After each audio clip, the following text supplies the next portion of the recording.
What is going on, everybody? Welcome back to another episode of NBA to the Galaxy Pod with your hosts, Slim at RTR30111 on X. That is my buddy right here on the right side of. I can't see the screen. I believe it's the right side of the screen here. It's the right Yeah, side of my screen. yeah, it's the right. My man Slim is right here next to me. And then, of course, you can find me at Scotty Drown on X as well. We're going to get into the conference finals. We got the matchups. We're ready to go. But before we get into the conference finals predictions, stuff like that, we're going to recap the round two. We're going to get into a little bit of that. We do have some a little off the topic subjects as well to get into, which I think will be really, really fun at the end of the show. I think it's going to be more and more fun for us to get to know each other too. You know what I mean? Like not only the basketball and all of that dialogue around the NBA, but throughout this process, me and Slim are getting to know each other more and more each episode, each time we talk about anything, man. That's all part of getting to know one another. Yeah, But welcome back to the show, everybody. Hit the like button if you haven't already. Hit the subscribe button if you haven't already to show that support. We appreciate all of you. Slim, let me ask you this, though, man. Simple question. How has your day been so far, my man? everything been good, man. Can't wait to tune into the first game of the Eastern Conference Finals with the Pacers and the Celtics. Should be a good one for sure. But everything been pretty good, man. I Excited to love be to hear here that. to discuss the guys, man. I love to hear that. I love to hear that. Before we get into the action tonight, we will be back Thursday. So you mentioned the Eastern Conference Finals, the matchup tonight. We got Game 1. Tomorrow night we got Game 1 of the Western Conference Finals. So Thursday we'll be right back here, right at the same time, around the same time, 6:30, 7 p.m. ish Eastern Standard Time. That is. I know Slim's on a different time bracket there. But we will be back Thursday to break down game ones of each conference final matchup. So be sure to tune in. And that's why you hit the subscribe button, turn the notifications on so you know exactly when we go live. That being said, man, we got a lot to get into from round two. There was a ton of action. We had a few game sevens on Sunday that were more than entertaining. Let me ask you this, and this can kind of be the starting point. I'll let you take us to our starting point. What was the most surprising outcome of the second round in your opinion? Like out of all of the winners in each series, or maybe it was a loser in a series that surprised you the most. What was your biggest surprise of round two, my man? Biggest surprise, man. Off the head, I gotta go with the Nuggets, man. Like the fans in that arena was stunned, bro. Like it was like almost the upset of the century in a sense of ways.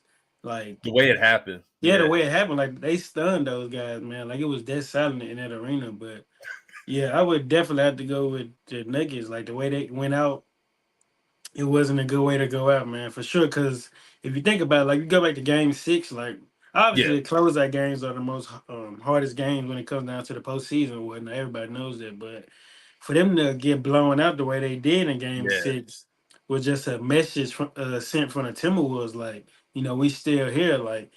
But they had their opportunity to close the series up, but to go out their way is just like the ultimate gut punch. So yeah, I got to go with the Nuggets, man. The way they went out was pretty tragic. Yeah, man. It's hard for me to disagree with you, honestly. I'm looking at the different matchups here. Um, I think I have to agree with you. There's just no way around it. Like the way it played out, you mentioned it. They go into Minnesota. All right, you don't close it out game 6. Minnesota's tough at home. They have one of the better defenses. Yeah, Yada yada yada, right? You get right. blown out. Like it's one of the Yeah, worst losses that I've ever seen Denver take. One of the worst losses yeah. I've ever seen Jokic be a part of. I Mhm. believe it was over 30 points. It had to be because I believe the Nuggets only scored like 70 points in that game. Yeah, it was Um, tragic, man. that and so then you take that into game 7, right? And they're in Denver, they're back in Denver. You're thinking, no way that the defending champs, 3-time MVP Nikola Jokic is going home on his home court. Up 20 in the third quarter, like that too, right? Like that Yeah, part. They go up 20 early in the third quarter. right. And then by the start of the fourth quarter, the Minnesota Timberwolves are up 10.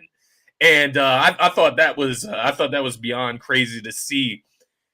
Not only the Nuggets, like to say they struggled is kind of an understatement. they scored just over 30 points in the second half after dominating the Minnesota Timberwolves in the first half. So I think that just added to the surprise for me, man. So to that point, I cannot disagree with you. When you look at this series, like looking back on the T-Wolves versus Denver Nuggets series, there wasn't a ton of close games in this series, as much as like the matchup looked like a great matchup overall.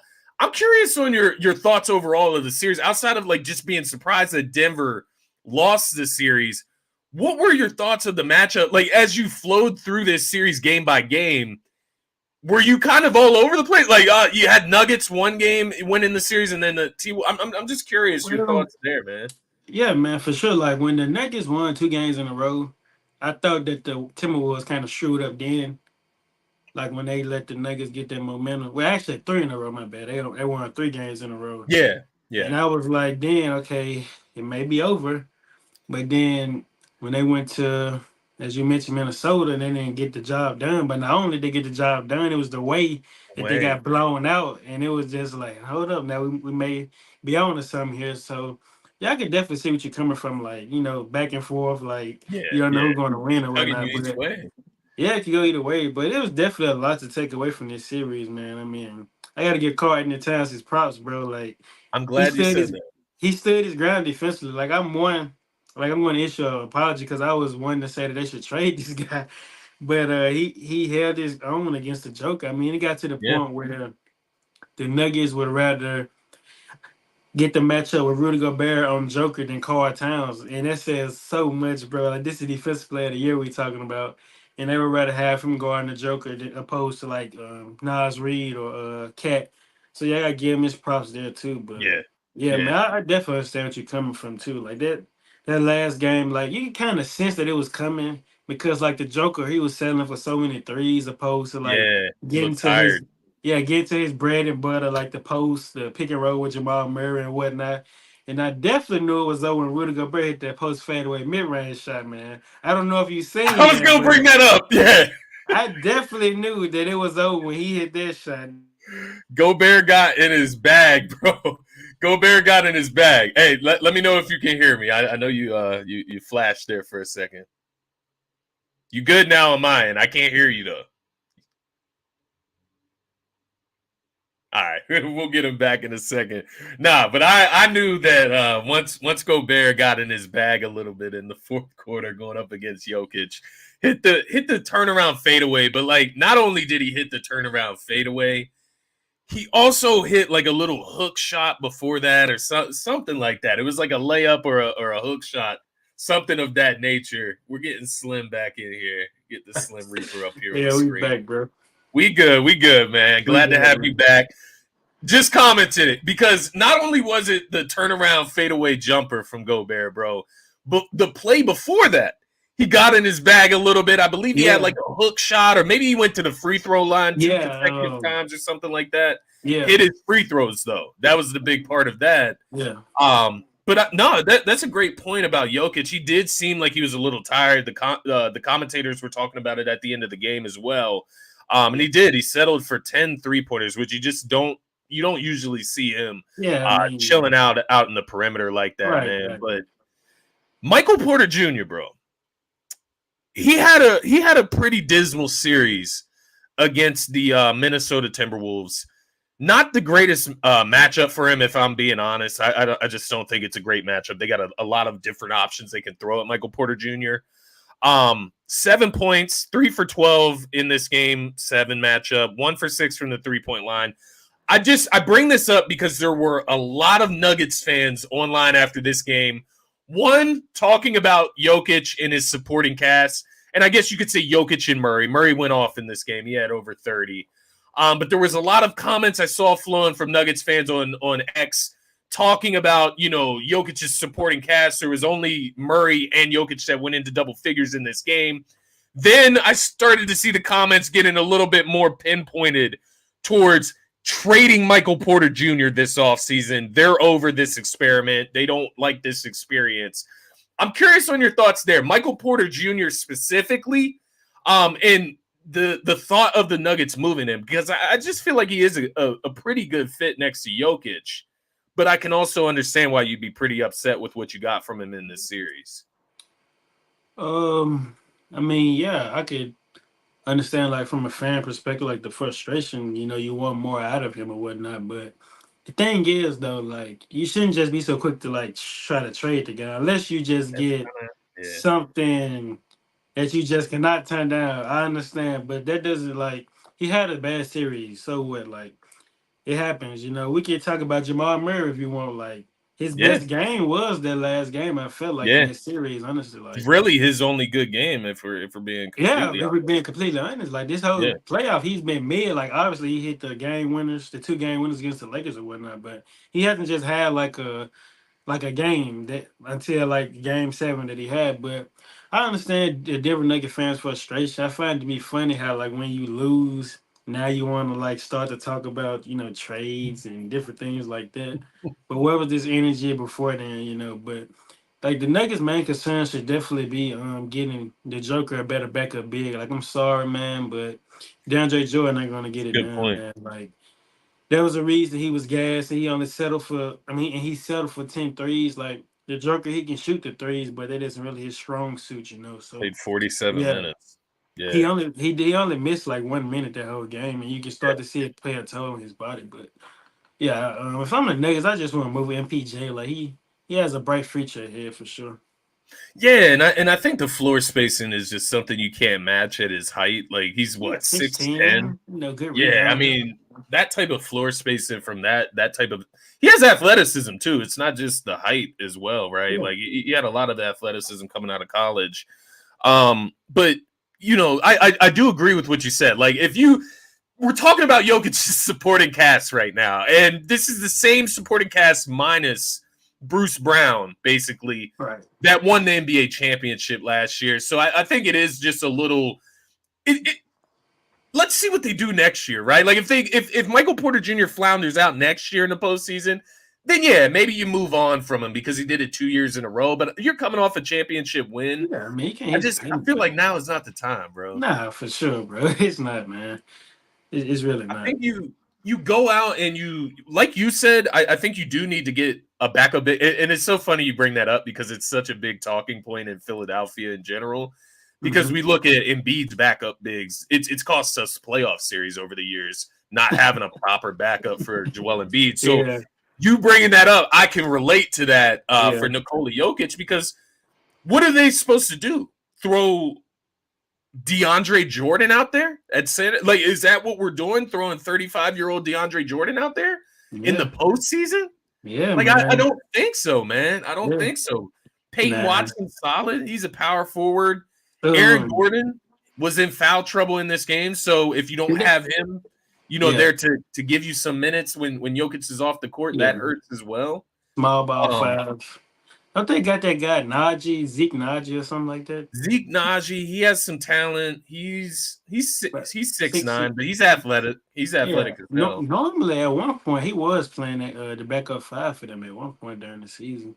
I wonder why they went away from that. Maybe experience with DeAndre Jordan because I Yeah. know he didn't play at all in this series really, but he did play in the first round series Yeah, for sure. I seen him in there. Yeah. So he was the backup big. I think in general though, they need to add something to their bench. Like you look at this game 7, Mm-hmm. they went to 3 guys off their bench. Justin Holiday only got 9 minutes, took 0 shots. Reggie Jackson got 5 minutes, took 1 shot. And then you had Christian Brown, with 20 minutes. He took 3 shots. He had 5 points. Yeah. So they got to do something with that bench. And you do need to do something to replace Bruce Brown. I think they thought maybe they could get more from a guy like Christian Brown They paid him. in what his third or fourth season now. So didn't really pan out. Let me ask you one more thing about the Nuggets before we move on to the next series to break down here.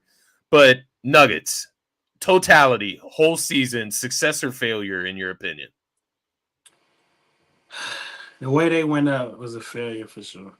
Yeah, But I agree. you, Yeah, I I mean, think that's a good point about it. The way they went out. the Like way, not like, losing to the T Wolves necessarily, but the way they lost to the T yeah, Wolves. the way, like, Michael Malone could just taste it. He was just this close to getting to the Western Conference Finals, but it blew. It went away just like that. It went away. But And how like was I he don't like feeling the after the game? Nuggets. Like the Nuggets kind of brought this upon themselves because like did you pay attention to Christian Brown like guard and cat? I don't know what was they thinking. Like Yeah, he was killing that matchup, bro. Like literally, he was yeah, going to work. And I was yeah. like, so they're not going to put Gordon on him? Like, they're just going to leave it there? But It's yeah, funny, that did end up almost. You could say that cost him the game in a sense because Cat yeah, had a stretch there where he just went in, like he just went yeah, off. And I think to your point earlier in the show, it was very interesting in that series to kind of see Cat, kind of return to what I thought he was maybe 2-3 years ago, which yeah, is a a legitimate, like a a star. I shouldn't say a yeah, superstar just yet. Let's see what he does the rest of the yeah. All postseason. NBA, All Star type of guy. Yeah, he's Yeah, that he's that level. He yeah, can he's be a that number good. two on a championship team, and he's shown that so far. But I do agree. I think that's got to be a failure on the Nuggets end, and they're the defending champs. They didn't even get back to the conference finals, so definitely a bit of a failure. Thoughts on Mike Malone's presser, my man? Ah, Mike. I mean, honestly, bro, like I was laughing my ass. I'm not gonna lie, because it's like, okay, don't get me wrong. I understand frustration. Game 7, you just lost. You was up like at most like 20 some points or whatnot. So you blew it, and we keep mentioning the way they went out or whatever. So I understand the frustration or whatnot, but I mean, like if you Michael Malone, I'm sure that he probably like watched that video a lot of times and felt like he was wrong and he owed that guy an Right. apology because I mean he didn't do nothing wrong. He just asked you a simple question. Like me Yeah. and you was chatting before we started the show. He could have just said next question, Next question. I don't have the answer to this right now, and just move on. Like it wasn't his answer was it was a stupid ass question or something like that. Yeah. But in reality it really wasn't. But it just was frustration though. But Gary Six said it nonetheless, was. He thinks it was warranted. So one of our yeah. commenters here thinks it was warranted. He said he didn't cuss anyone out, just frustrated. The Yeah. reporter, my thing is the reporter is doing their job. Like they didn't ask like a very ignorant question, in my opinion. I thought it was a Yeah, very same simple here. question. So I thought it was a little unwanted, and I think maybe that comes from my experience with Mike Malone in a sense. Like he is kind of an asshole. Like in his press conferences, he is kind of a cocky Yeah, dickhead. yeah, At their parade last year when they won it all, he said some things at their parade that yeah, comes off a little arrogant. Hey, they have every right as the defending champions to do so, yeah. but The Lakers daddy. um, I think another thing that I wanted to point out about this game, and I'm glad we brought up the Mike Malone thing here because it's funny that Mike Malone acts like that, but then you see like Jokic and maybe it was Christian Brown get mad at Ant Edwards and Jaden Yeah, yeah. McDaniels at the end Case, of the game who yeah. tried to do a Caldwell crazy Pope. dunk. Yeah, Yeah, and Edwards waving to the Denver fans. It's like we can't get mad at Ant Edwards for doing that when he's playing on the road against the defending champs. You got fans in the crowd probably talking mad shit to this man, and they come back from down 20 in the third quarter and beat you on your home yeah, court. I thought that was pretty lame by Jokic. Like as a guy that I don't generally judge his character in a negative fashion, yeah. because I do like the way he goes about the game for the most part with Nikola Jokic. Right. I thought that was pretty lame of him, honestly, to go up Yeah, and talk to Ann about that. I thought that was pretty lame. yeah. I understand. Like one thing about Ant though, like as you can't really get too mad because Ant is the type of guy like he going to keep that same energy regardless. Like he was talking that talk and he backed it up. So I mean, hey, Yeah, like you mentioned, like to be on the road and be down as big as they was and to come back and win the game. I mean, I'm pretty sure that the fans was talking shit to him as well. So he yeah. was just keeping the same energy with those guys. So How do you yeah, feel about the Jaden McDaniels like dunk attempt at the end? He got fouled by KCP. Good foul by KCP. Don't let him disrespect you. I think that's fair. But like, yeah. what did you think that was? Like, this is. I guess I already said it. Is that disrespectful? I mean, yeah, I could see it being disrespectful. I think he was just trolling those guys, but I Yeah, can understand like the frustration of like the unwritten rule or whatever. Just yeah. let the shot clock go out or He was whatnot. excited though. Yeah, it was funny though because he tried to like throw himself a lob. He did But like the one bounce, like off the yeah, floor, and tried to yam it like that, bro. Like yeah, bro, it was and crazy. the bench was ready to explode. I wanted to Yeah, see it it happen, was. but Yeah, man. I think stuff like that. I think Ant talking to the crowd, even Jokic responded to him fine. Like defend your fans, you can do that. That's fine, I guess. Yeah, I like it. It reminds me of like old school basketball, like getting yeah, back physical, then. getting in each Yeah, other's faces. And just for clarity, like guys like Ant Edwards, this whole series post games, especially when the T Wolves lost to the Denver Nuggets, he continued to talk about how great Nikola Jokic and that group is over there in Denver. So, like to act like he's disrespecting that team in any way, I just don't believe that. I think he's just out there having fun, man. But let's move on. That's a lot of time, rightfully so. In the defending champs, they had to yeah, exit yeah. in strong fashion. Let's go over to the Eastern Conference with the series that finished a little early there. The Boston Celtics, the Cleveland Cavs. Were there any surprises in this series? I think for me, I'll throw one to you. The surprise for me was Donovan Mitchell missing the last, 2 games in that series Yeah. due to injury after he was dominating in the first 3. I thought that was pretty interesting. That caught me off guard. I get it. Injuries happen. I'm not going to sit here and, talk about whether he was fighting through or not fighting through Yeah. something. But Celtics end up winning that series in 5.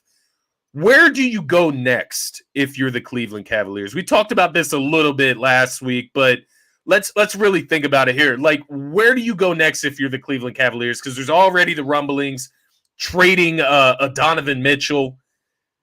I wouldn't do that if I'm Cleveland, to be clear. I think I would go the route of moving a guy like Darius Garland or maybe even a Jared Allen, given what he's given you in the postseason the last 2 seasons. But what are your thoughts on the Cavs? What were your thoughts on that series as a whole? Well, you say that he missed the last 2 games. Honestly, it wasn't really no surprise considering the fact that up to that point, like he's been carrying the load offensively, bro. Like there's He only was so doing much a he can lot. do. Like he Yeah, was like everything pretty much ran through him offensively. Like I think he averaged like what 33 points per game in the postseason. Probably not a little bit more, but more. let But me. yeah, I mean, it was no surprise. I mean, he was already playing through if I'm not mistaken, a strained calf or something like that. But Yeah, and you can't mess with those muscles, man. When they're straight, like they're you don't want to mess that up further. So yeah, I think that is fair what you're saying. yeah, so I can understand him missing the last 2 games, but where should the Cavs go? I've been reading a few reports or whatnot, so I think they're going to look to move Garland in the off season, try to maybe even package him and Allen together to see what you can get. I think they probably is over the experiment of a front court of Mobley and Allen or Yeah. whatnot. So yeah, they probably should just try to see what they get for those guys. But I definitely wouldn't trade Donovan Mitchell, not by any means, unless he wants out. Uh, yeah, if So he's gonna force his way out, like, and I'm definitely yeah, the thing is, man, all the rumors, it's like the Knicks, it's yeah, the he, Miami Heat. yeah, Why would the Cavs help somebody else in the Eastern Conference by yeah, doing that? Like, I really just don't understand it. Like, I don't understand why they would. I've seen crazier things happen for sure, but like, especially giving him to Miami, like, why? Why? exactly. Like, Why are why we would they trading him do to that? Miami, bro? But Right. I like your point about Jared Allen. I know I brought it up earlier as well, but moving off of him, and the reason that it came to my mind was what I was able to see from Evan Mobley in this series. Given it was 5 games, right? It was a short series, but you look down the stretch of this series, man, he was able to explore his talents offensively. I think that just comes from the detriment that they were dealing with offensively, but also just being that guy on the defensive end as well. He showed he can handle it. He showed he can rebound with the best of them. Okay. But the scoring, man, 21.4 points per game in this series, 9.4 rebounds per game, shot 63% from the field. Evan Mobley and letting him be free, I think, is the biggest reason that you go out and you move Jared Allen this offseason. Um, I've never been a fan of the 2 small guards in the backcourt. I don't think it works holistically once you get to the postseason. So yeah, I'm Yeah. with you there too. I would maybe try to move both of them, maybe move them in a package for another star or something like that. I don't Yeah, know for sure. Yeah. if there's somebody out there available. Yeah, like Maybe Garland and Allen to like. I was gonna say the Heat, but that would never work with Bam Adebayo. But something like that for like a Jimmy Butler, not Jimmy Butler, but something like that Yeah, is yeah, something like that. what Yeah, I'm for getting sure. at. But Like, I feel like a shooting big ideally would be the thing, because like Allen, he doesn't really shoot three. So like, we right, give like Mobley like a spacing big to allow him to operate in the. like Laurie Marketing, Yeah, Laurie. Yeah, yeah, that would be they nice. had Yeah, him though. they would. Ah, yeah, they did. I forgot about that. Yeah, yeah, they did have him. Yeah, But he's gotten better since he left there. Obviously, he's been able yeah, to yeah. That was expand his better. role. He went. Yeah, they traded him to Minnesota, right? That's where Laurie was. Am I No, tripping? No, Utah. You know, with the Donovan Mitchell he's trade. in Utah. Oh, okay, yeah, you're right. It was part of the Donovan Mitchell trade. He went straight to Yeah, Utah. Because I was yeah. thinking, like, how did Minnesota get Gobert? Did they flip? But no, it was Yeah, definitely for what you sure. said. Yeah, Yeah, that's what happened. But I think that Garland probably played his last game because a lot of Cavalier fans they ready to move on. Like the things yeah, I seen them say about him was not nice, and not only him but the head coach as well. I seen that his job may be in jeopardy as well. So it's interesting to see what goes on this offseason, man. yeah. I agree, man. We're gonna have a ton to get into this offseason for sure. Um, Thoughts on the Celtics? You thought like was this what you expected from the Celtics? Were there any surprises on their end, or got them out of there at 5? They did their job. Honestly, yeah, it was no surprise really. I mean, I don't think that really like comes up to me with the Celtics is just Porzingis. Like, what is his health looking Is like? he going to be Other, back? other than that, then they have been doing a pretty good job. I'd say like the first two teams that they played, they had on business and rightfully so. But yeah, the biggest concern is just like Porzingis. Like, what is his status? Because I know he's going to miss like the first opposing 3 games, if I'm not mistaken. So Yeah, yeah, just up to him like to see what he's about. yeah. That's a great point. I'm interested to see your thoughts on this matchup with the Pacers. We'll get into that shortly here, but Yeah. real quick to finish this segment on the Cavs, kind of close out this series. Success or failure on the Cavs this year? What are your thoughts there? Ah, man, successful failure, man. I say failure, man. Like Allen, I think he only played like what four playoff games. Yeah, I He, think he he played didn't, the first 4 and then yeah, was he out the didn't rest play of a the lot. postseason. So that's to not have him, then to not have Mitchell eventually. Then like and like you mentioned, like in the regular season, like the Garland and Mitchell thing, like it probably Right. looked good, but there was times where you could just see that both of those guys couldn't play alongside each other. Like the games that Mitchell missed, I think Garland had his best games, and Yeah. and that says a lot. Whereas it's Yeah. to Mitchell, like regardless if he plays with, Darius or not, he still go out there and do what he do. So yeah, I definitely say like failed season for sure, man.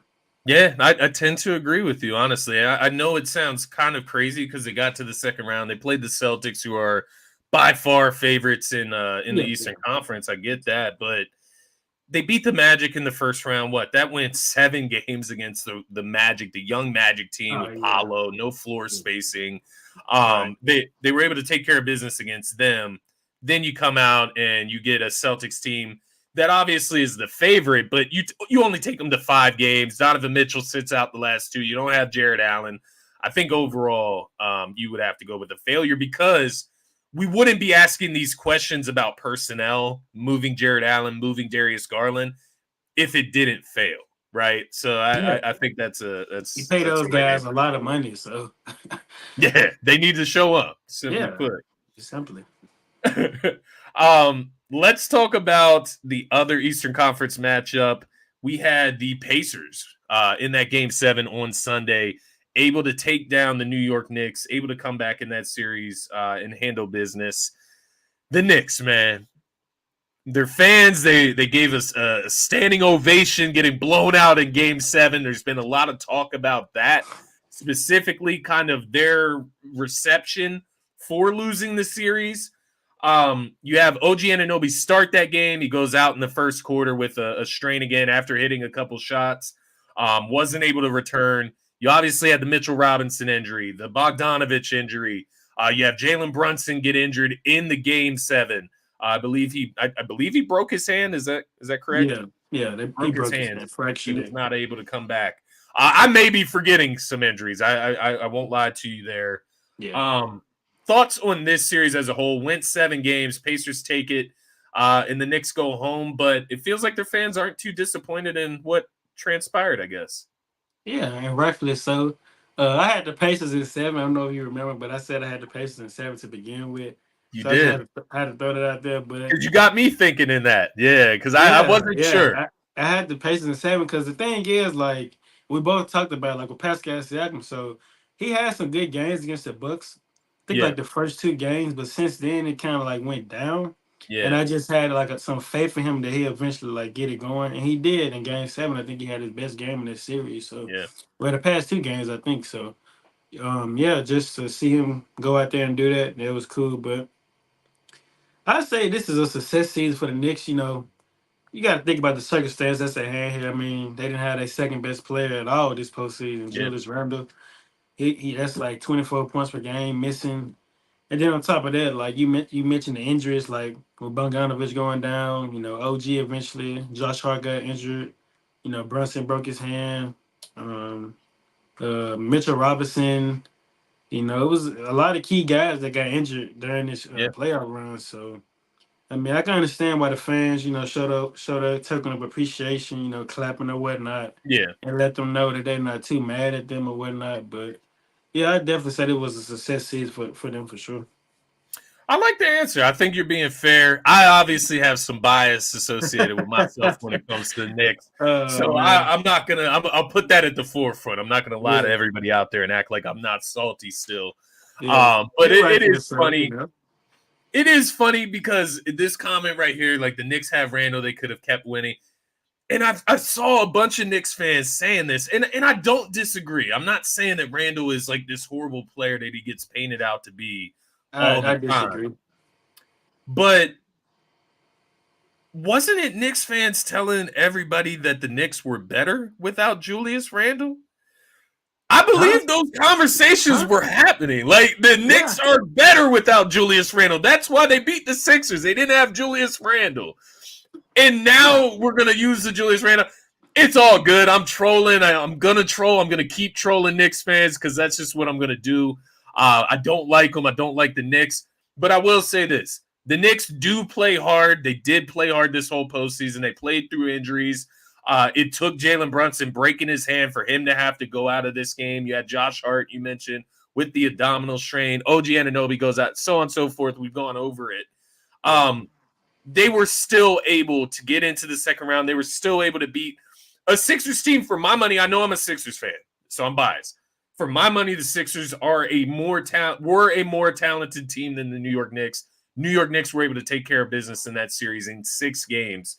Yeah. Fair, not fair, whatever. They overachieved in my opinion in the first round. You Yeah. get to the Pacers and you just kind of run into a team that is fully healthy right now, a Mm-hmm. very deep team, a team that likes to play at a fast pace. Doesn't bode well for a team that's going through a bunch of injuries. So I will be fair to them in that sense. But I will also say this, and this goes for everyone that has been eliminated in the Eastern Conference so far: the Milwaukee Bucks, the Philadelphia 76ers, the New York Knicks, the Cleveland Cavaliers, right? Those 4 teams specifically, I want to point out. You could throw the Heat in there as well. Yeah. Maybe the Um, Magic. Maybe yeah, you can throw all of them in there. You can go ahead and throw them all in there. The rest of the Eastern Conference, this was the most open that the Eastern Conference has been in quite a while. And Oh yes. when Oh you yeah. talk about like your chances to get to the Eastern Conference Finals, we have the 6 seed Pacers going to the Eastern Conference Finals to take on the Boston Celtics. Now, I know the Boston Celtics have had a Hall of Fame legendary historic season. Mm-hmm. But to get to the conference finals and give yourself a chance, I think this is one of the better opportunities that teams had. Teams like the Knicks, teams like the Sixers who haven't broke through yet, right? Cavs as Right. well. You can throw the Magic in there as well, so on and so forth, like we said.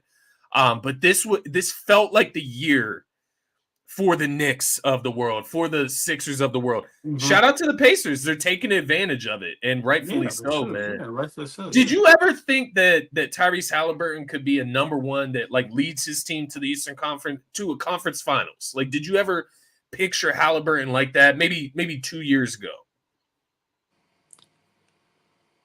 2 years ago.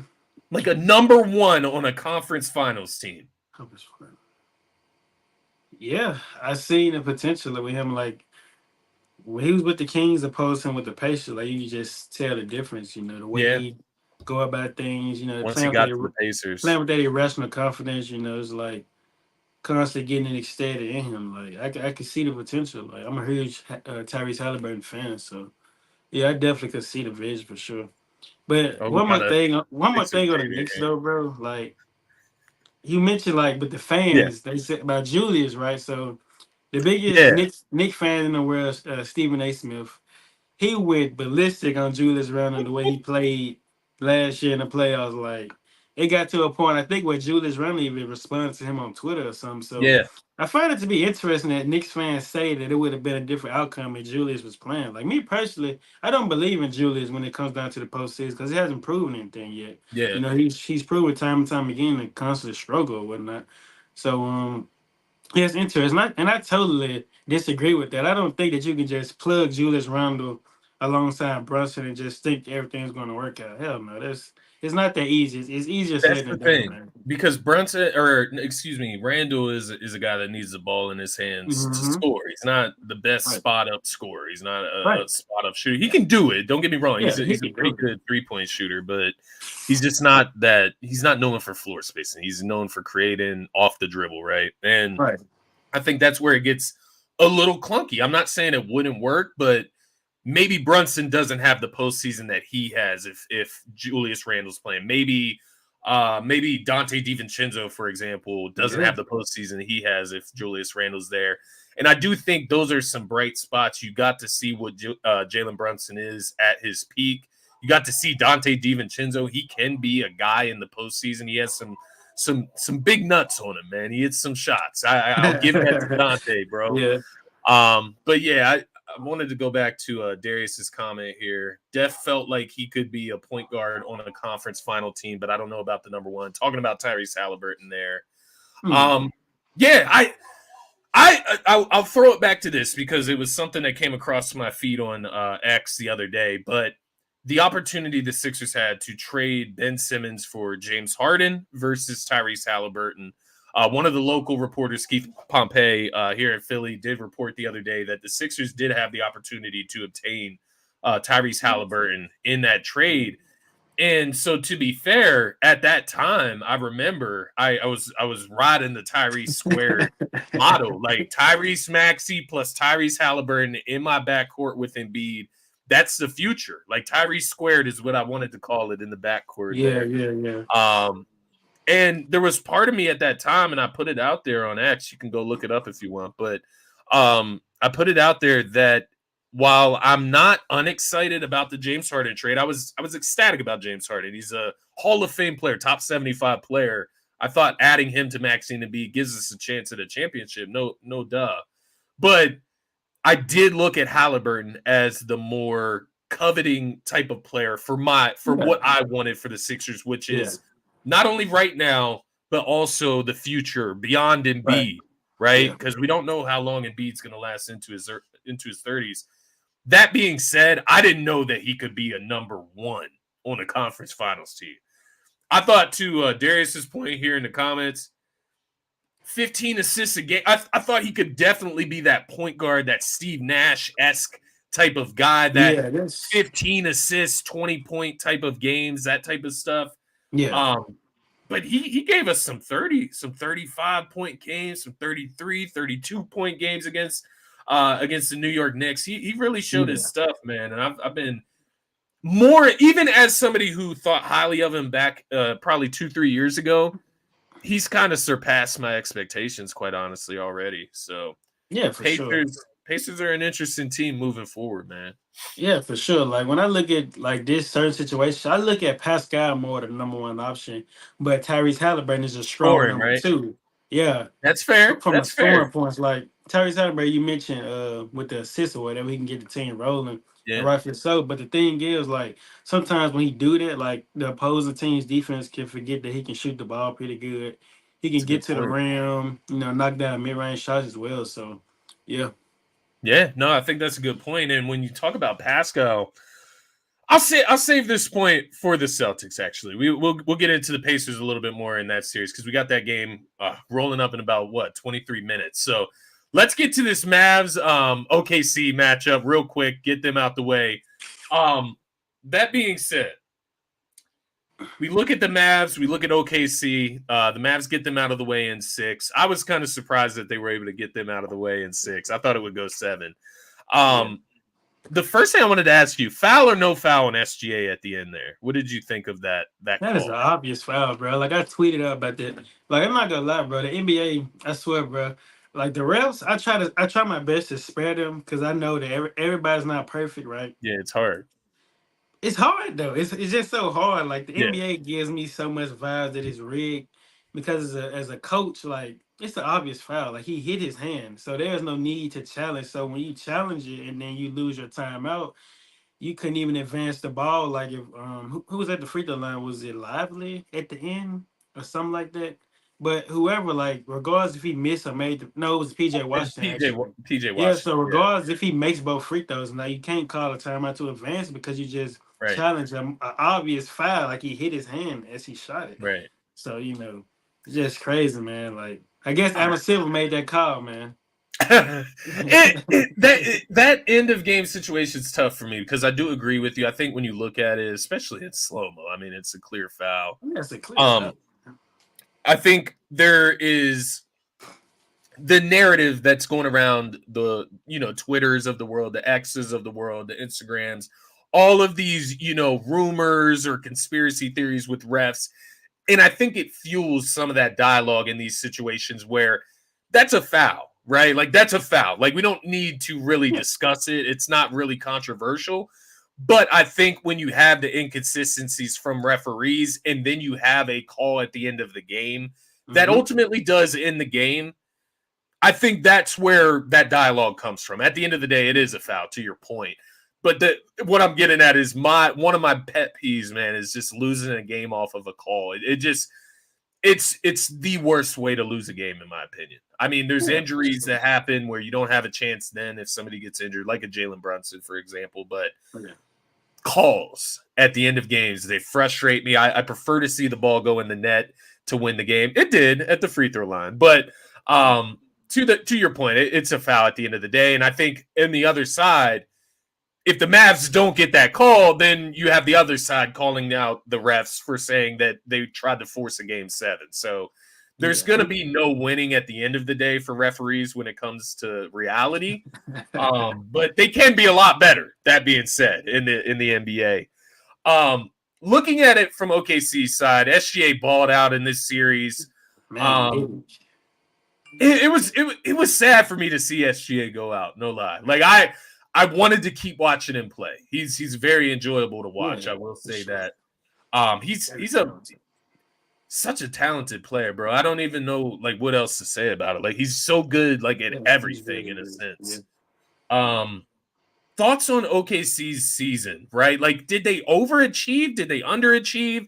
Did they get right where they were supposed to? Like, what are your thoughts on their season as a whole?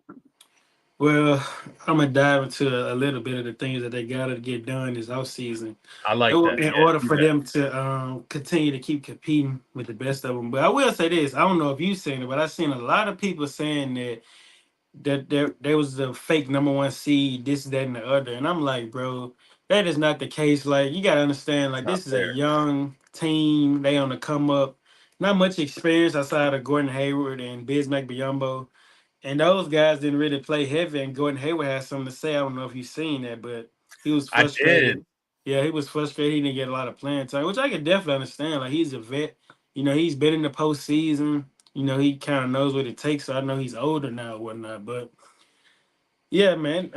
With this OKC team, the sky's the limit for them. They just got to keep getting better pieces around SGA Yeah, because he's a proven, I feel like 30 plus point per game type of yeah. guy. He can He's get an his MVP candidate teammates year in, involved year and out. whatnot. Yeah, Yeah, as you mentioned, MVP candidate, no doubt. But I feel like it's probably time to move on from Giddy though, man. Like there was times yeah, where he just kind of looked unplayable. Like you could arguably say that's the coach's fault as well, like not putting him in yeah. the best position to be successful or whatnot. But there was times where he just looked unplayable. And let's talk about Chet, man. Been at that 5, man. I don't know. I don't know, man. Lively, he's a rookie, and he just made Chet look like a little boy out there, man. Yeah, Like the man. way, It's the way. interesting, bro, because I got to watch. Obviously, I'm a Duke fan. I got to watch Lively play against Chet in college as well, and something similar did happen because Lively he excels on the defensive end of the ball, and Yeah. he was able to take care of business against Chet for sure. He had a monster game in that game 6. To your point, Mm-hmm. um, Josh Giddey. Yeah, that is probably. I don't want to say that's the biggest thing for me. I think the biggest thing for me is that the Oklahoma City Thunder just weren't ready yet. Yeah. SGA is ready. There's a few guys on the roster that are ready, but they need to add a little bit more to the roster, a little bit more Mm-hmm. consistency, a little bit more variability, versatility to their roster and to their depth. Yeah. Um, but Josh Giddey, man, I feel for Gordon Hayward because I feel like he should have been playing in Josh Giddey's spot. He Fair has enough. experience. He Yeah. plays a similar position, and he spaces the floor much, much better than a Josh Giddey does. Yep. And that's something I saw the Oklahoma City Thunder. Like, how many threes do we have to watch Cason Wallace and Josh Giddey brick off the back of the rim before we just stop playing them? You know what I mean? And even Jalen Williams, the big Jalen Williams, he was shooting a lot of threes. And I get it. They get a lot of threes up. But I think they need to make a goal of, adding a little bit more floor Yeah. spacing around SGA because SGA can shoot the three. That's not necessarily his game. Yeah, for They need sure. some guys that are going to space the floor because even Jalen Williams, I don't think he's like an elite 3-point shooter. Right. He's Right. solid. He's good. He's a good shooter. But I think they need some more floor spacing. We see how well Isaiah Joe does with that unit, with that Man. group. He Yeah. can shoot the ball. He can Yeah. shoot He the can shoot the laces off the ball. ball. Yeah, he can shoot it for sure. Okay, see, that should just go up a position. Like, I think it's time to move Chet to the floor and then put J Dub at Yeah. the three. Like, I don't really see, like, J Dub is 6'5", so I don't really see no reason for him to keep playing the four. So just Yeah. put Chet at the four and then go out there and get you like a good quality big or whatnot. But yeah, you mentioned like I agree with you with the Gordon Hayward thing, man. Like, who knows how it would have turned out if he would have got more minutes? You know, he is a Yeah. vet. You know, he's been in this league a long time. He can shoot the ball better than Josh Giddey, I'm Yeah. sure of. So, yeah. And one last thing about this, bro. That's why I Yeah. say the NBA give me rigged vibes because the Thunder fans, they agree, and it's like the whole series we did not see this two pairing. The coach put Chet out there, and he put the big Jalen Williams out there. And I'm like, what is he doing, bro? Like, if you're going to like go this route, then you might as well just put like keep Isaiah Joe out there. Like, you don't have Yeah. any floor spaces out there. Yeah. But instead, he go with Chet and then the tall Jalen Williams. I was like, what is we doing here, And bro? that's the thing. You got to pick one or the other, man. Like, go big or go small. Like, Yeah, fair enough. you know what I mean? Like, if you're going to go big, have some floor spacers out there with the bigs. Don't turn the bigs into floor spacers. Like, if you Right. want to space the floor, then go small. Like, that's what I meant to say at first. I think that explains it a little bit better what I mean there. But Yeah. I do agree with you. I think they need to maybe it's finding an identity, right? Like, Yeah. what are they going to excel at consistently outside of SGA scoring 30 points a night? Like, where does it come from? Because we saw it in the early round, the first round. Jalen Williams was able to be a number 2 against New Orleans. You get to the second round, things get tougher. You play higher competition. You play the likes of a Luka, a Kyrie. You had PJ Washington's going off in that series. That's when you're going to run into some issues. So I think, to your point, maybe it's moving Chet to the 4, getting a 5 in there, a legitimate 5. Maybe it's getting a legitimate number 2 next to SGA, and figuring it out that way, getting them another guy to go to there in the scoring department. Not saying to move off of Jalen. I love Jalen Williams' game. I want to make that clear. I'm not saying that. Just saying maybe he's a number 3 rather than a number 2. Like, that's all I'm saying. Success or failure, Oklahoma City Thunder this season? Success by any means. Yeah, Like, I mean, like you get matched up against some more veteran, guys who've been in the league a long time in Dallas Mavericks. So for them, yeah, I mean, to make it to the second round, although they were the number one seed, is pretty good in my book. I mean, they was what one game away from making to the conference finals, you could say. So I yeah. mean, yeah. No, I tend to agree. I think I think that was a success. Getting the 1 seed was a success. Like at that point, honestly, Yeah, for like if sure. they go out in the Nobody. first round, no, like it's not a success. But getting a first round win, getting the 1 seed, I think that's a success Yeah, for sure. Nobody expect them to be the number one seed going into this in season, the though. West. Yeah, Yeah. exactly. Let's get into some matchups that are about to happen, though. Right, we got one matchup about to tip off at 8. I do want to start with the Western Conference and just get your predictions there. I know we'll get to dig into that more as the playoffs go on. We'll be back here Thursday to dig into that more. But before we get out of here, and not before we get out of here, before we move on to the Pacers and Celtics, which is tonight's matchup, what are your thoughts? What are your predictions with this Mavs T Wolves matchup? Man, this is gonna be an interesting matchup, bro. Like, I'll say, like the Timberwolves, they got like the advantage from a size standpoint. Especially in the front court. You got Rudy Gobert, about 7'2", 7'1". Then you got Karl Towns, who's basically 7 foot, opposed to Dallas. You got PJ Washington, who's 6'7", and Gafford, who's about 6'10". So yeah, I said they got the size advantage, but it's going to definitely be an interesting series, man. Like I'm not going to just pinpoint, who's the favorite by any means, but I know a lot of people pointing towards Dallas to be the favorite. Especially with them having Kyrie on the team, Yeah. NBA champion, proven to get the job done on the high stages of them all. So yeah, man, it's going to be an interesting series for sure. But did you see Anthony Edwards' comments though about Kyrie? No, I didn't actually. Yeah, he said Give he's me a. he's basically going to see what he can do against him. So it'd be interesting because more than likely he's going to be the one guarding him because I'm sure they're going to put McDaniels on Luca. That is interesting. The matchups. That is interesting. But yeah, that now that you say it out loud, it does make sense that McDaniels would spend most of the time on Luca, being the good defender that he is. But and Edwards isn't too far behind Jaden McDaniels when Not he by like any locks means. in. Yeah, when he He's locks not too in, far behind on the he defensive end of can. the ball. Man, he had Jamal Murray in the box, bro. Like, Yeah, that's what I'm saying, bro. I'll give you my prediction, but I will say I think this is kind of a wild card in a sense. Like I it think it could is. go either way. It To your is, point, man. I don't know if there is a favorite. It does seem like the public is leaning towards the Mavs, at least from what I see on X Yeah, on same Twitter. here. Just because of their experience, I get it. I just think defense, man. The defense that I've seen, like the defense that the T Wolves were able to play against the Denver Nuggets in the second half of that game 7, like to Yeah, hold them to, under 40 points in the second half.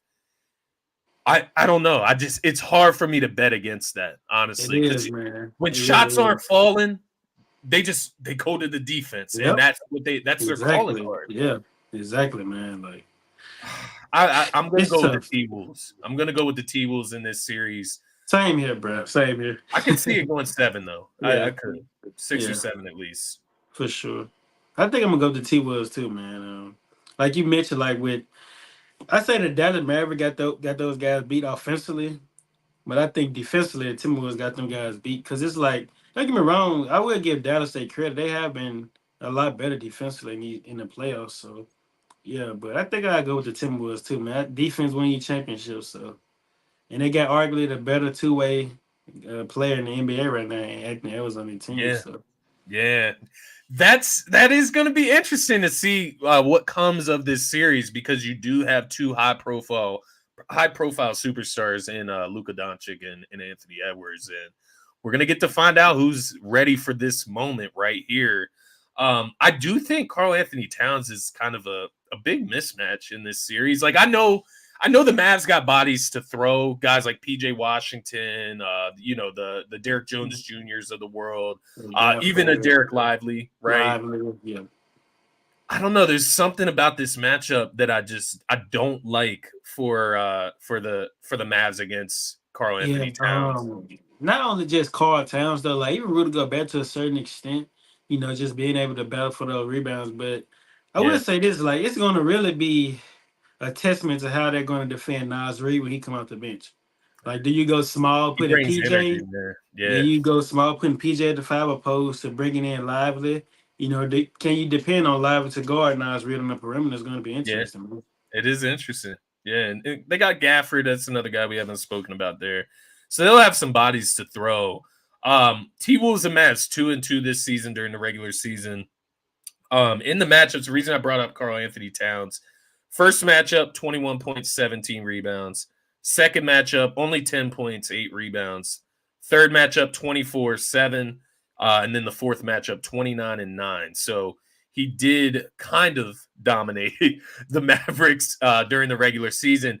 Something similar with Ant Edwards. He had 2 bad games from the scoring department and then 2 monster games. So he had a game with 9 points, another game with 9, and then in the other 2 matchups, he had 44 points and then 36 points. So high variance between the different matchups this season, especially from the Minnesota side there.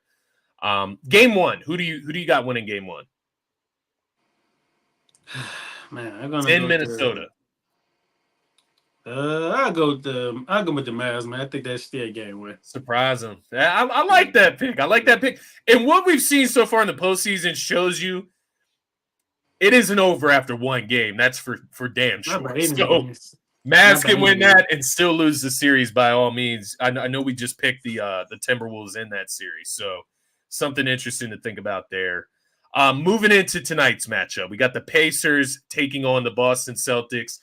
I am interested in your thoughts in this matchup holistically because I think there's a little bit of variance across the board from what I'm seeing on Twitter as far as different people's opinions. Some people seem to think the Boston Celtics are just this train that's moving at full speed. They're going to wax the Pacers. Then there's other people that think that the Pacers are a pretty good matchup for the Boston Celtics. I'm interested on your thoughts holistically about this series and this matchup, man. Well, the Pacers is the team that I've been rooting for the most since my team didn't make it. So, likewise. I mean, like I say, defensively they're going to struggle because they don't really have like this elite wing defender to throw on like a Jaylen Brown. They can put Pascal on Tatum. He'll do a pretty good job on him, but they don't have like an elite defender to throw on Brown as I mentioned. But I mean, all I can say is this: is the Celtics, man, you should not overlook this Pacers team. Like obviously. You could argue that their first 2 matchups was kind of favorable in their favor, due to injuries or whatnot. But yeah, I mean, still, this is a young team who like to push the pace, get up and down the court. And Pascal Siakam is an NBA champion. He won on the highest level. And you just shouldn't play around with your food if you're the Celtics, man. You just got to get the job done. So yeah, they got their work cut out for sure. They're gonna have to earn pretty much everything. But yeah, I definitely want to overlook the Pacers if I'm the Boston Celtics, not by any means, man.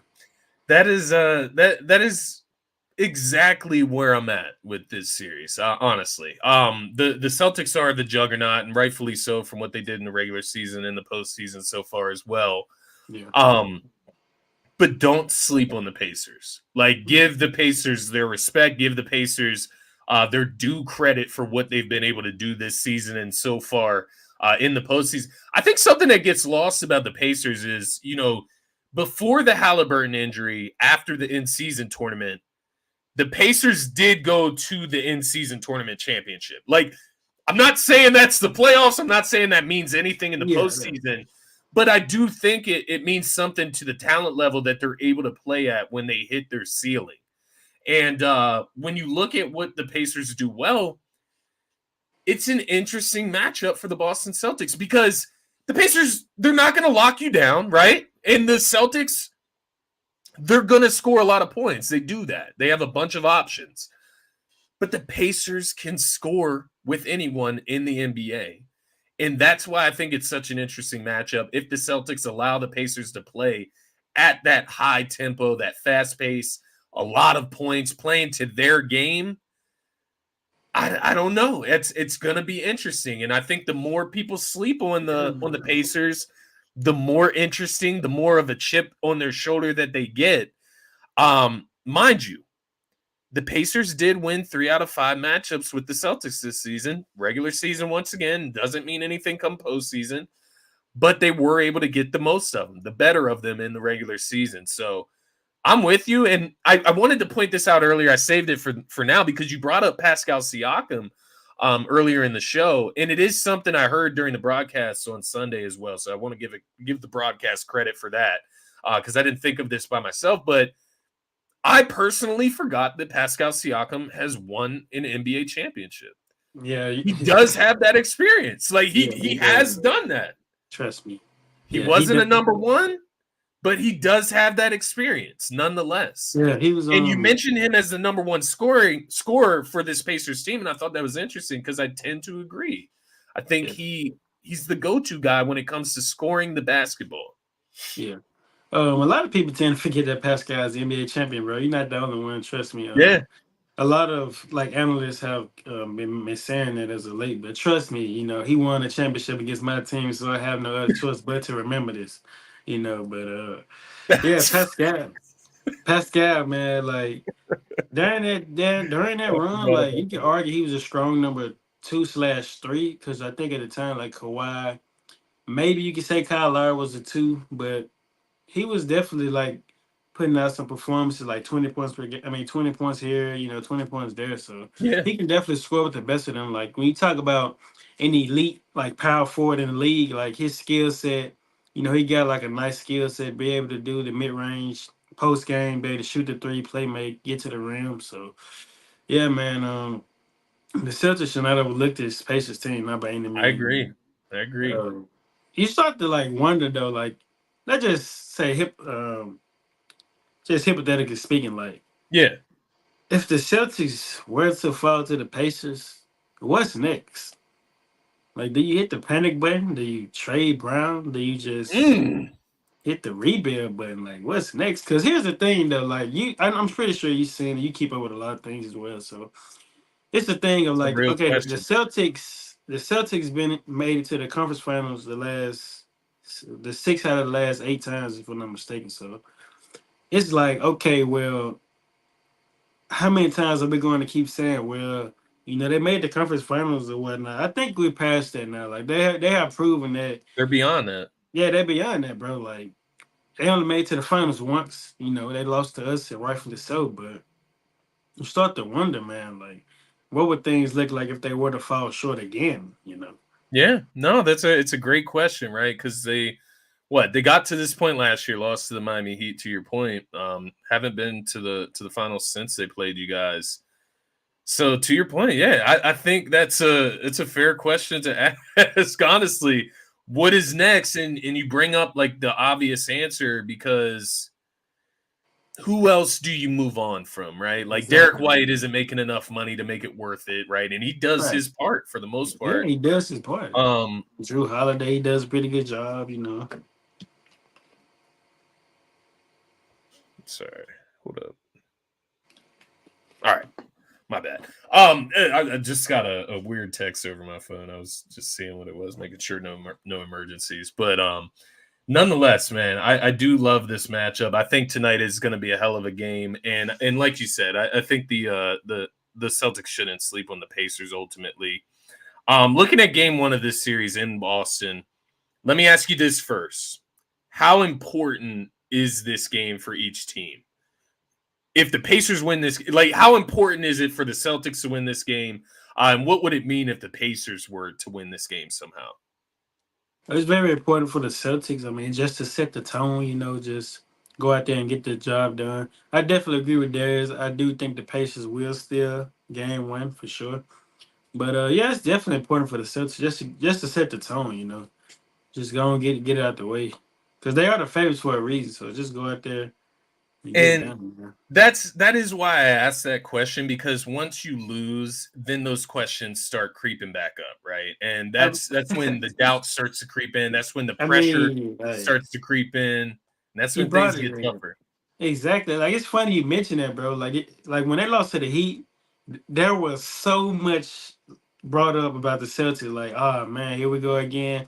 And even when they lost to the Cavs last series, like you start to see analysts start to question themselves. I mean, even Kendrick Perkins made a Yeah. video like, here we go, again, starting to lose faith in the Celtics or whatnot. So yeah, I definitely see where you're coming from that point.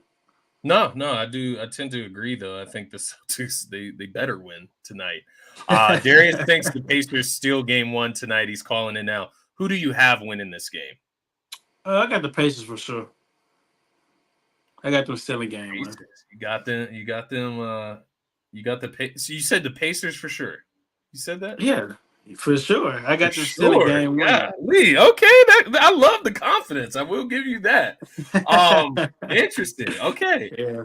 I'm gonna go with the Celtics, but I'm rooting for the Pacers, Yeah. obviously. I'm going to I'm troll. I'm going going to the troll you, man. Yeah. I'm going to troll you later, bro.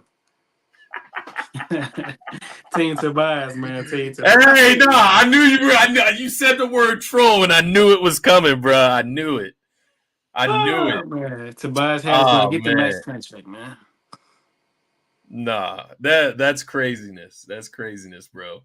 I do have the Celtics winning the game one tonight. I think it does kind of set the tone for the series, but as we know, every game means a lot within each and every series, and no game is won in one, or no series is won, excuse me, in one game.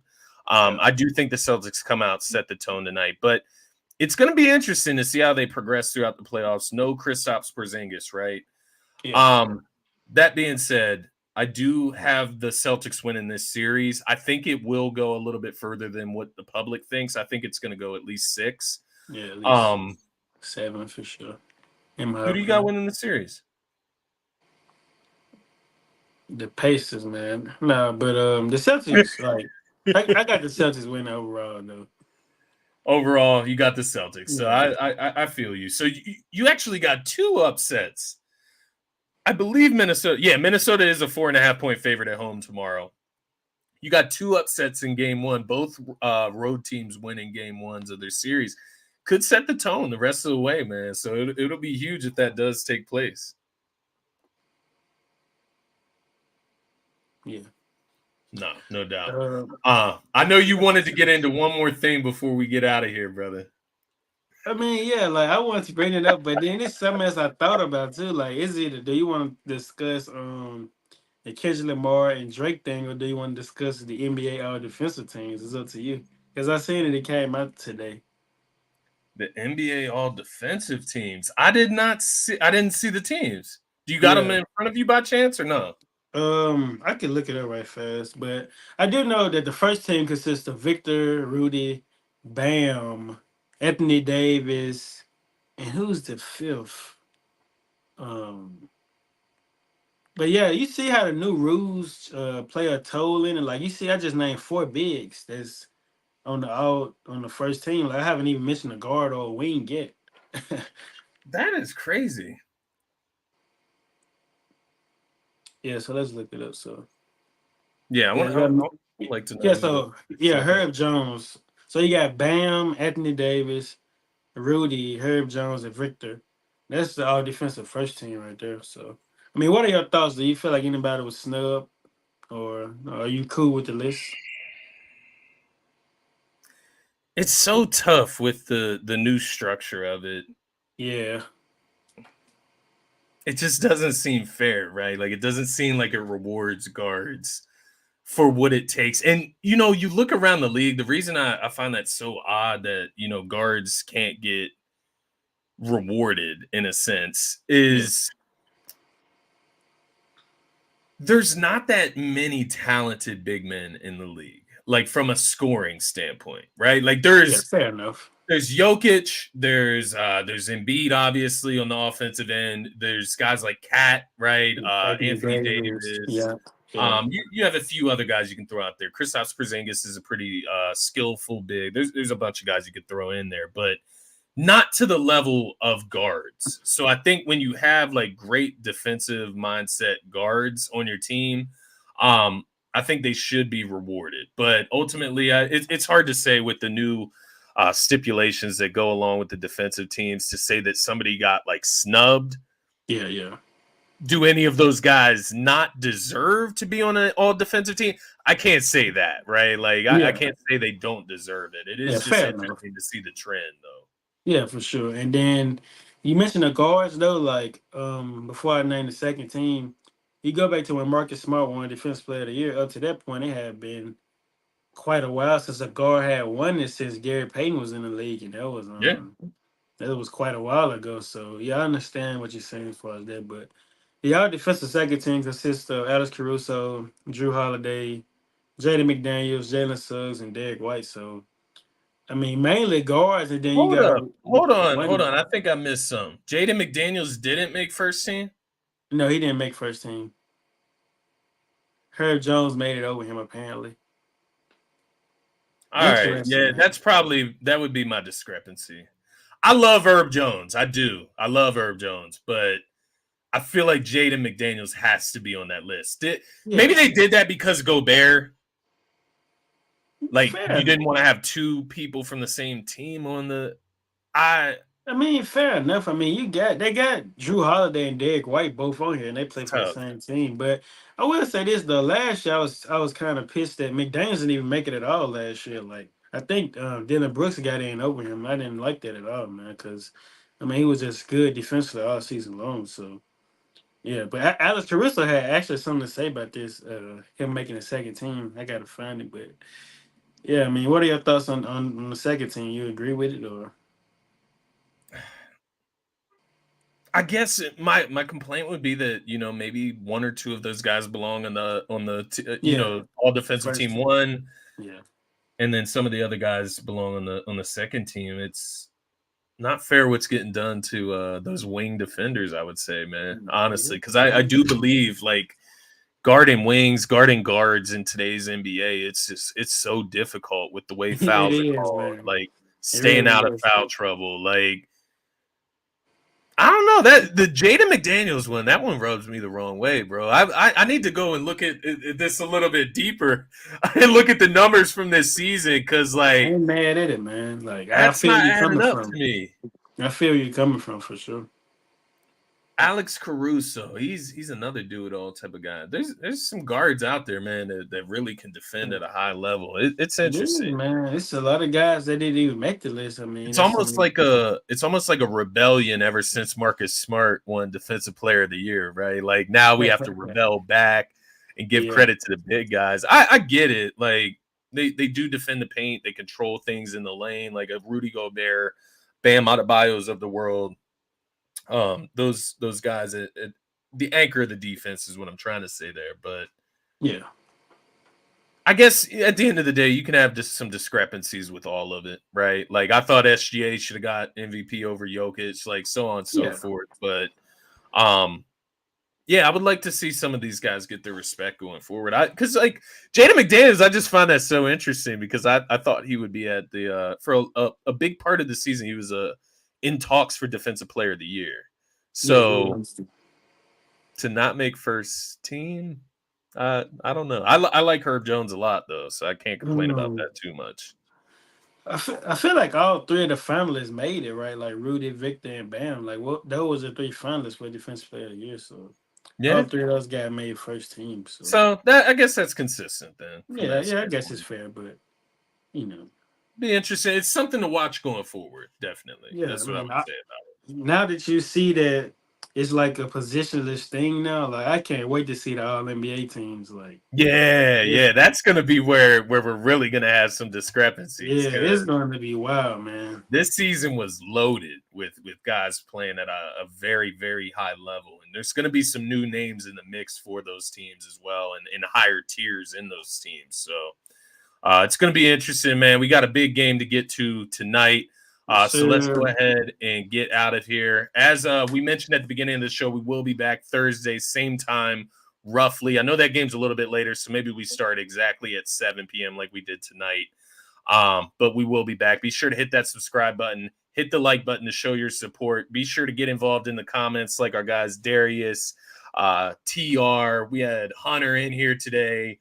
Tiffany. So we had a couple different commenters here today with us getting involved in the show, and we appreciate every single one of you. Be sure to give my man Slim here a follow on X at RTR30111 and myself at Scotty Drown. That is it for this episode of NBA to the Galaxy Pod. We'll see you on Thursday. Peace, everybody. Peace.